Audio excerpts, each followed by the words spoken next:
Gaza में Israel की air strike जारी है। आईडीएफ ने रिहायशी इलाकों को दहला दिया, कई इमारतों को भारी नुकसान पहुंचा। और इजरायली फोर्स कैसे जेनिन में दाखिल हो चुकी है उसकी तस्वीरें भी अब सामने आ गई, क्योंकि वेस्ट बैंक में बड़े हमले की तैयारी के देखते हुए जो संकेत मिल रहे थे, रात में इजरायली सैन्य वाहन इसमें शामिल होते हुए नजर आए हैं।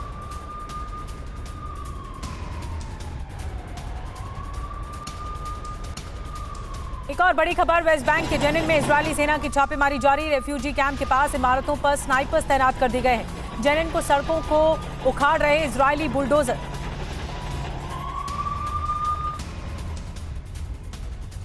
और निनाद सेठ इस वक्त हमारे साथ है। निनाद, ये तस्वीरें जारी कर बड़े हमले की तैयारी कहें या ये कहें कि लगातार हो रही डिप्लॉयमेंट, ये संकेत तो साफ दे चुकी है, लेकिन इस बीच जो हालात रूस में बने हुए हैं वो किस और इशारा कर रहे हैं? देखिए, रूस की एक पुरानी हिस्ट्री है यहूदियों के खिलाफ, आज से नहीं 100 साल से हिस्ट्री है। ये जो हुआ है ये सिर्फ इजरायली सिटीजन्स के साथ नहीं हुआ, रशियन सिटीजन्स भी थे इसमें जो यहूदी थे, जो इजराइल से वापस आ रहे थे। तो ये दागिस्तान जो है एक मुस्लिम मेजॉरिटी स्टेट है और वहाँ पे इतनी ज़्यादा खतरनाक हमला, अगर ये हमला हो जाता तो कुछ भी हो सकता था। होना एक इंडिकेशन देता है कि रूस में कितनी ज़्यादा यहूदियों के ऊपर नफरत है और इसका असर इंटरनेशनल रिलेशंस में आएगा, क्योंकि अभी तक इजराइल ने यूक्रेन को वेपन्स सप्लाई नहीं किए हैं।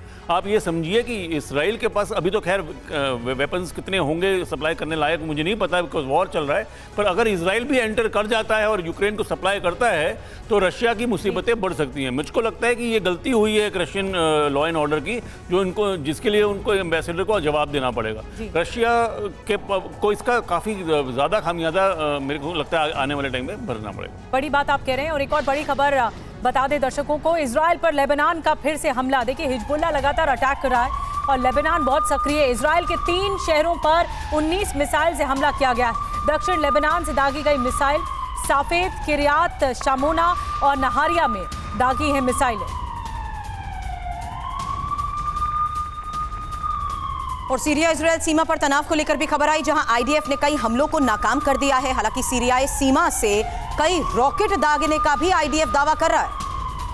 और एक और बड़ी खबर आपको बता दें, सीरिया के हमले के जवाब में इजराइल की एयर स्ट्राइक हुई है। आईडीएफ ने सीरिया का लॉन्चर तबाह कर दिया, फाइटर जेट से दिया हमले का जवाब। और एक और बड़ी खबर, जंग के बीच ईरान ने दिखाई अपनी ताकत। हैदर मिसाइल से किया सैन्य अभ्यास, हेलीकॉप्टर से दागी हैदर मिसाइल। ये तस्वीरें आपको दिखा रहे हैं हैदर मिसाइल की, जो कि ईरान ने दागी हैं। देखिए, ईरान भी एक तरह से युद्ध की तरफ आगे बढ़ रहा है और ये प्रॉक्सी वॉर है, सीधे तो नहीं लेकिन अप्रत्यक्ष रूप से ईरान इस तरह से मसल फ्लेक्स कर रहा है, अपनी ताकत दिखा रहा है। हैदर मिसाइल का किस तरह से सामने आई है, इसे लॉन्च किया गया है और यही तस्वीरें सामने आ रही हैं।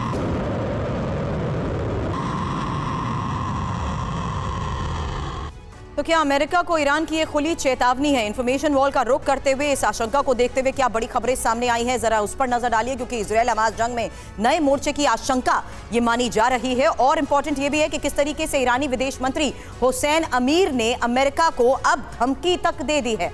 अमेरिका गंभीर परिणाम भुगतने के लिए रहे तैयार। गाजा में इजराइल का साथ नहीं देने को लेकर दी गई धमकी को लेकर यह बड़ी खबर आई, जहां अमेरिकी सहायता नहीं रुकी तो जंग के लिए भी तैयार रहने की बात कही जा रही है। यानी अमेरिका को ईरान ने यह खुली चेतावनी तो जरूर दे दी है, लेकिन ईरानी हैदर ने जिस तरीके से अपनी ताकत दिखाई है, जरा उस पर भी नजर डालिए, क्योंकि अमेरिका को धमकी के बीच ईरान का यह मिसाइल परीक्षण हुआ है। और इंपॉर्टेंट यह है कि हैदर मिसाइल का ईरान ने यह परीक्षण किया है।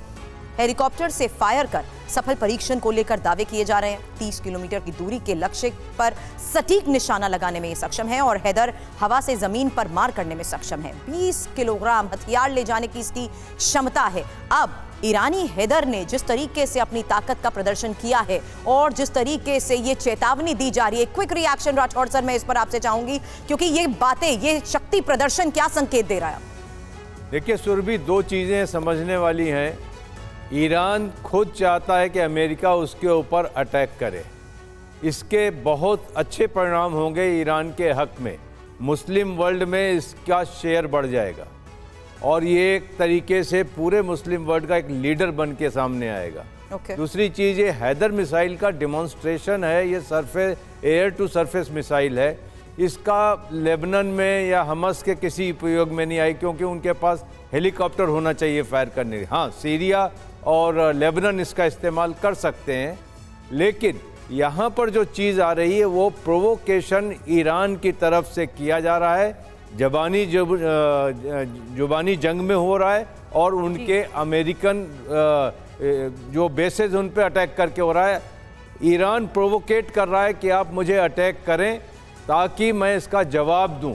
इनइक्वल तो है वो, लेकिन वर्ल्ड ओपिनियन ईरान की तरफ झुकेगी, खास करके मुस्लिम देशों की। और खास करके आप देखें कि यूरोप, अमेरिका के कैपिटल सिटीज़ में पैलेस्टीन के कितने बड़े बड़े डिमॉन्स्ट्रेशन हो रहे हैं।